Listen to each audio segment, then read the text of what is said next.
ISRO പുനരുപയോഗിക്കാവുന്ന rocket പരീക്ഷണത്തിനൊരുങ്ങി. പുഷ്പക് എന്ന് പേരിട്ടിരിക്കുന്ന റീയൂസബിൾ ലോഞ്ച് വെഹിക്കിളിൻ്റെ വിക്ഷേപണം ഇന്ന് രാവിലെ 7 മണിക്ക് നടന്നു.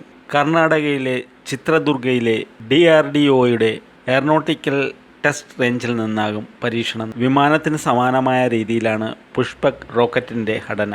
6.5 മീറ്റർ നീളവും 1.75 ടൺ ഭാരവുമുണ്ട് ഇതിന്. പുനരുപയോഗിക്കാവുന്ന റോക്കറ്റുകളുടെ പട്ടികയിലെ 3ാം പരീക്ഷണമാണിത്. സങ്കീർണമായ സാഹചര്യങ്ങളിൽ റോക്കറ്റിൻ്റെ റോബോട്ടിക് ലാൻഡിംഗ് കഴിവ് പരിശോധിക്കുന്നതിൻ്റെ ഭാഗമാണ് ഇന്നത്തെ വിക്ഷേപണത്തിൻ്റെ ലക്ഷ്യം. ചിനൂക്ക് ഹെലികോപ്റ്റർ ഉപയോഗിച്ച് 4.5 കിലോമീറ്റർ ഉയരത്തിൽ പേടകത്തെ എത്തിച്ച ശേഷം താഴേക്കിടുന്നതാണ് പരീക്ഷണ രീതി.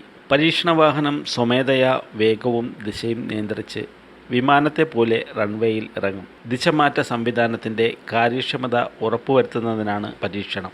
2016 ആദ്യമായി പുനരുപയോഗിക്കാവുന്ന റോക്കറ്റ് എന്ന ആശയം ഉദിച്ചതും ആദ്യമായി RLV വിക്ഷേപിച്ചത്.